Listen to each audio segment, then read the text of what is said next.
adjectives is numerical adjectives. Yes, the word you hear, the moment you listen to the word numerical, it's understood as number. So, number of adjectives.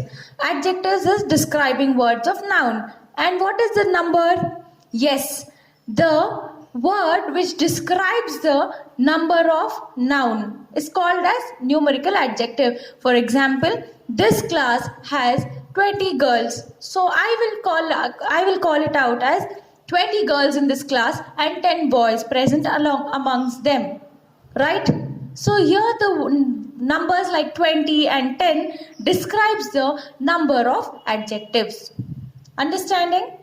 Now, don't get confused with quantity and numerical. There's a lot of difference. See, you can't count quantities in 1, 2, 3, 4, 5 numbers. You have certain weighing terms like kgs, liters, tons, right? Meters, kilometers. But in numerical terms, we have numbers specified like 1, 2, 3, 4, which are countable.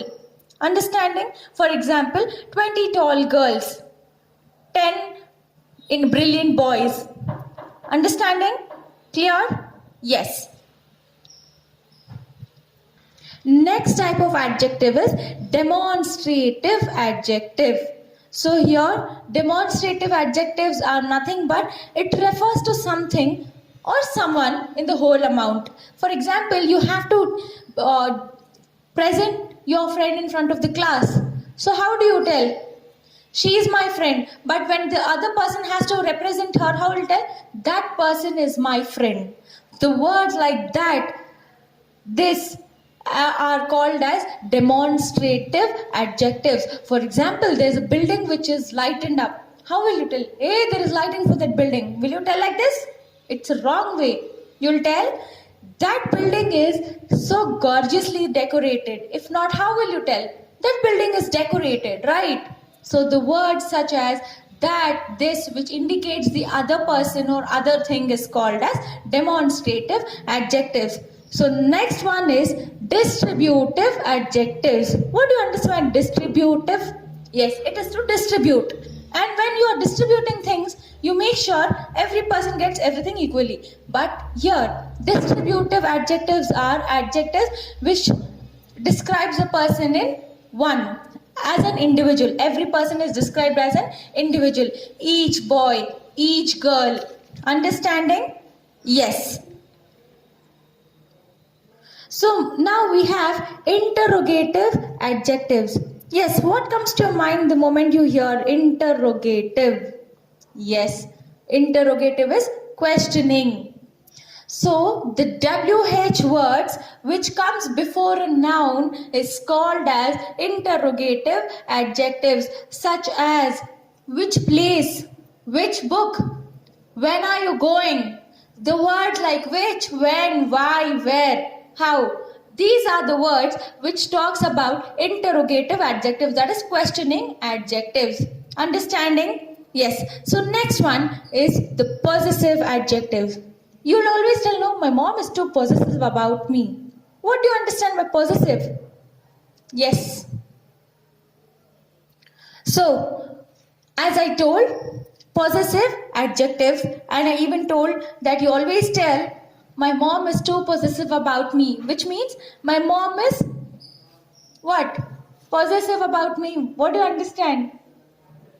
Yes, so we understood. It is obviously concerned. But in English, possessive, in grammar, possessive adjective is nothing but it indicates a possession or ownership. So, for example, that car, it is my car, my dad. Yes, when you fight with your siblings, you'll fight, no? No, mother, my mother, she's not your mother. And he's my father, not your father. That is how you try to own the possession, you try to become the owner. Right. So the words which describes the possession or ownership of a noun is called as possessive adjectives. Speech is verb. You all are learning one same definition from your lower classes, right? What is that? What is verb? Action words are called as verbs. It's simple. Yes. It's simple. But in verbs, there are certain verbs which will define about the time. Like, you know 3 tenses, right? Which are the 3 tenses? Yes, past tense, present and future. But now you'll be thinking about why is tenses connected to verb? There are certain verbs which describes action but they are connected to the time. So let's study in more detail about what is verb. So as I told you, a verb is an action word, or in the other words you can put it up as a word which describes the action in a sentence is called as an action verb. Example, I play football. So I is a pronoun, play is the verb, and football is a game. Noun. Understanding? Yes. And which noun is football? It's a proper noun because it has a name for the game. Understood? Okay. In this, after learning verbs, there are two further types, which is a main verb and then we have the helping verbs. Now, the word main only tells us that the exact verb is called as main verb. Main verb can either express the action. Action is, you can either talk, run, skip, jump, all the action words, and or it can also express the state of being, how you are. Right. So, for example, and jump, run and play and so on. Whatever activities you do. Even talking is an action. Listening is also an action. All the actions what you do are called as action verbs. And now, being verbs. What do you understand by being verbs? For example, when you're sitting in the cold atmosphere, what do you feel? You feel the cool breeze, right? So the state of what you're feeling is called as a being, verb of being. Clear with the two types under main verbs? Good. So, definition for the action verbs is, an action verb is the word which describes what someone or something is doing. So that includes all the actions I explained you a few minutes ago. So now, for example, she tasted this too. So, the word tasted shows that it is an action. Tasting is also an action, right? Because you take it from the bowl and you put it in your mouth and then you start tasting it by moving your tongue around the lips and feeling every kind of ingredient present in that, right? So the word tasted explains that it is an action. And then it is the verb of being. For as I told you, how you feel, in what state you are. So the words which describes about the state of being is called as verb of being. Example, Jamie was curious.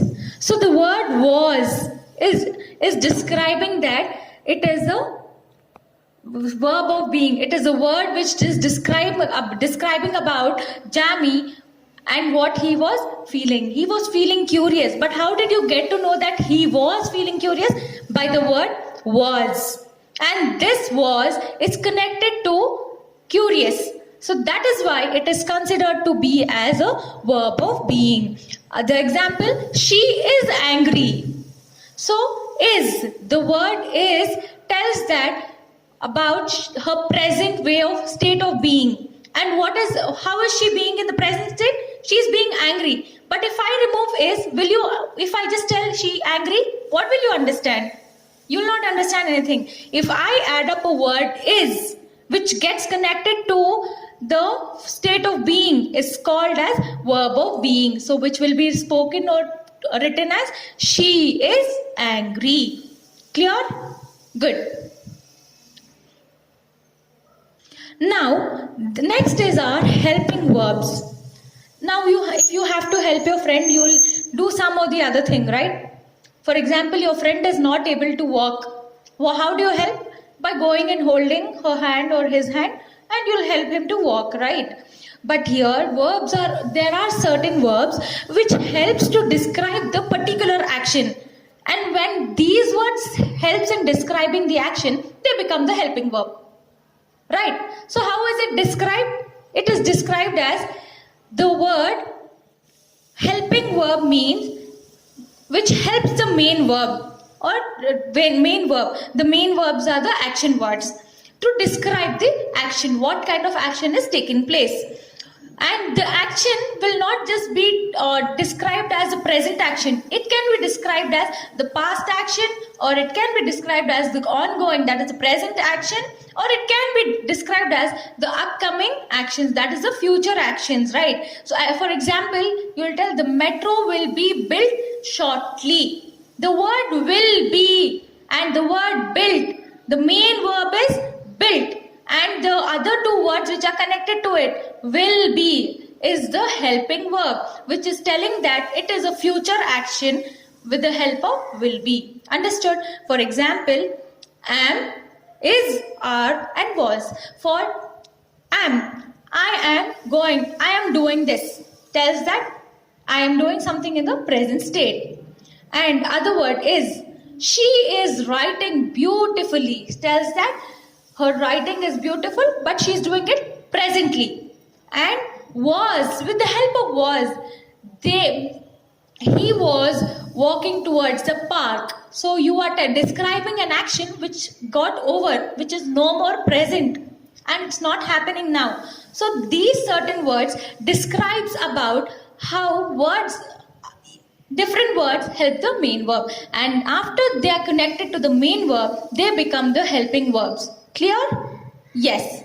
I hope you've understood the part of speech verb clearly. Thank you.